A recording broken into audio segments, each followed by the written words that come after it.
तुलसी पातु मां नित्यं सर्वः पदभ्यो अपि हि सर्वदः कीर्ताप स्मृतं वापि पवित्रयति मानवम्। बोलो तुलसी मैया की जय। बोलिए विष्णु भगवान की जय। तुलसी माता की कथा। इस पर्व की कथा का उल्लेख श्री पद्म पुराण तथा अन्य पुराणों में इस प्रकार है। प्राचीन काल में जालंधर नामक एक दैत्य ने अपने उत्पातों के कारण सभी को भयभीत कर रखा था। उसकी पत्नी वृंदा रूपवती होने कारण एक पतिव्रता स्त्री थी। उसी के प्रताप से वह सर्व विजयी बना हुआ था। उस दैत्य से भयभीत होकर ऋषि मुनि और देवतागण भगवान विष्णु के पास अपनी विपदा सुनाने पहुंचे तो उन्होंने वृंदा का पति धर्म भंग करके उसका बल क्षीण करने का निश्चय किया। भगवान विष्णु ने अपनी योग माया से एक मृत शरीर वृंदा के आंगन में फेंकवा दिया। उसे अपने पति का शरीर समझकर वृंदा ने उसका आलिंगन कर लिया। इससे उसका पति धर्म नष्ट हो गया, जबकि उसका पति तो देवलोक में इंद्र से युद्ध कर रहा था। इधर वृंदा का सतीत्व नष्ट हुआ तो उसका पति युद्ध में हारकर मृत्यु को प्राप्त हुआ। जब वृंदा को वस्तु स्थिति ज्ञात हुई यह सब भगवान का छल कपट था तो उसने क्रोधित होकर भगवान विष्णु को श्राप दे दिया कि जिस प्रकार तुमने मुझे छल से पति वियोगी बनाया है, ठीक उसी तरह तुम भी अपने पत्नी का छल पूर्वक हरण होने पर उसको वियोग से सहने के लिए मृत्यु लोक में जन्म लोगे।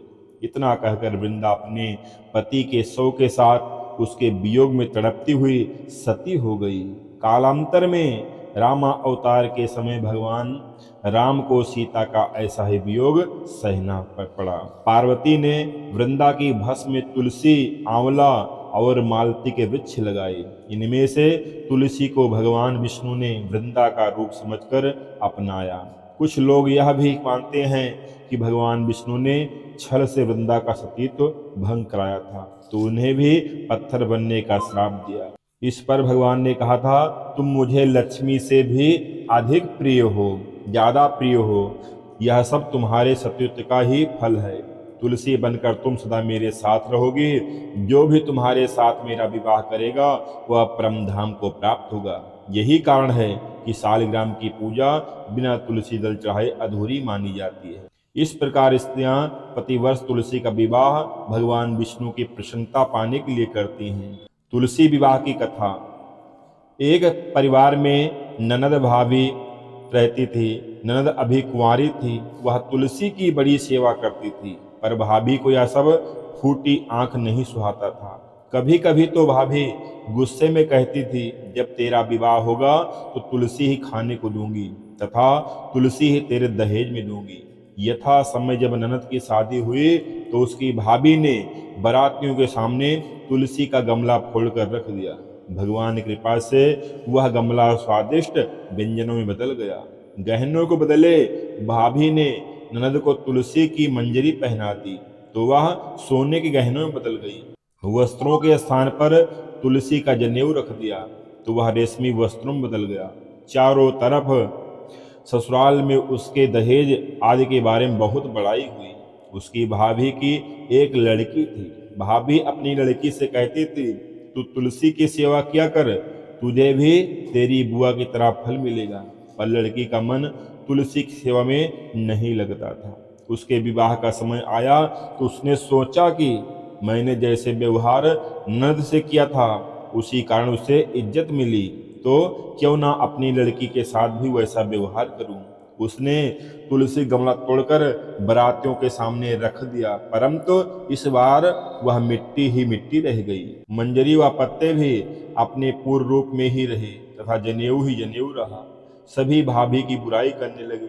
ससुराल में भी सभी लड़की की बुराई कर रहे थे। भाभी ननद को कभी घर नहीं बुलाती थी। भाई ने सोचा मैं बहन से मिल आऊं। उसने अपनी इच्छा अपनी पत्नी को बताई तथा सौगात ले जाने के लिए कुछ मांगा। भाभी ने थैले में ज्वार भरकर कहा, और तो कुछ नहीं है, यही ले जाओ। वह दुखी मन से चल दिया। बहन के नगर के समीप पहुंचकर एक गौशाला में के गाय के सामने उसने ज्वार का थैला आगे उलट दिया। तो गोपालक ने कहा, सोना मोती गाय के आगे क्यों डाल रहे हो? उसने उसे सारी बात बता दी तथा सोना मोती लेकर प्रसन्न मन से बहन के घर गया। बहन बड़ी प्रसन्नता हुई। जैसे प्रसन्नता बहन को मिली वैसे सबको मिले। तुलसी मैया सबके ऊपर कृपा करें, सबके घर में सुख शांति बनी रहे। तुलसी माता की तीसरी कथा। कार्तिक के महीने में सब कोई तुलसी माता को सींचने जाती हैं। सब कोई तो सींच के आती जाती, पर एक बुढ़िया माई आती और तुलसी माता से रोजाना कहती, तुलसी माता सत की दाता, मैं बडला सींचूं तेरा, तू कर निस्तारा मेरा। तुलसी माता अडुआ दे लडुआ, पीताम्बरा की धोती दे, मीठा मीठा घास दे, बैकुंठ का वास दे, चटके की चाल दे, पटके की मौत दे, चंदन की काठ दे, झालर की झिड़कार दे, माई का राज दे, दाल भात का जमीन दे, ग्यारस का दीन दे, कृष्ण का कांधा दे। इतनी बात सुनकर तुलसी माता सूखने लगी। एक बार भगवान कृष्ण ने पूछा, तुम्हारे पास तो इतनी औरतें आती हैं, तुम्हें जिमावे गावे तो भी तुम कैसे सूखने लगी? तुलसी माता ने कहा, एक बुढ़िया माई आती है जो रोजाना इतनी बात कहकर जाती है। मैं और तो सब कुछ दे दूंगी, पर आप कृष्ण को कांधा कैसे दूंगी? थोड़े दिन बाद बुढ़िया माई मर गई। सब कोई उसको उठाने लगे, पर वह इतनी भारी हो गई कि उठे ही नहीं। सब कोई कहने लगे, पाप घाट की माला फेरती होगी जिससे भारी हो गई है। भगवान बूढ़े ब्राह्मण का रूप धारण करके आए। सबसे पूछने लगे, इतनी भीड़ क्यों लगी है? सब लोग बोले, एक बुढ़िया मर गई है, पापनी थी इसलिए किसी से नहीं उठती है। जब भगवान बोले कि इसके कान में एक बात कहने दो तो यह उठ जाएगी। सबने बोला, तू भी मन की निकाल ले। भगवान ने जाकर उनके कान में कहा, बुढ़िया माई तू बीडला सींचे तेरा, मैं करूँ निस्तारा तेरा।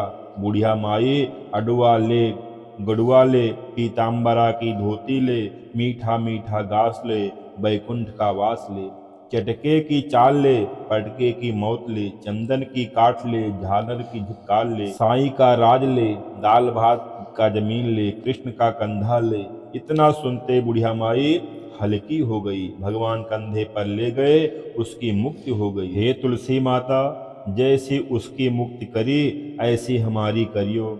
जैसे उसको कंधा दिया वैसे सबको दियो। बोलो तुलसी मैया की जय, बोलो विष्णु भगवान की जय, शालिग्राम भगवान की जय, लक्ष्मी नारायण भगवान की जय। तुलसी माता कथा आप सभी को अच्छी लगी हो तो वीडियो को लाइक करके कमेंट में जय तुलसी मैया अवश्य लिखिएगा। वीडियो उत्तम फल प्राप्ति के लिए, पुण्य प्राप्ति के लिए वीडियो को शेयर करिएगा। कमेंट में जय तुलसी मैया जरूर लिखिएगा। धन्यवाद। जय तुलसी मैया।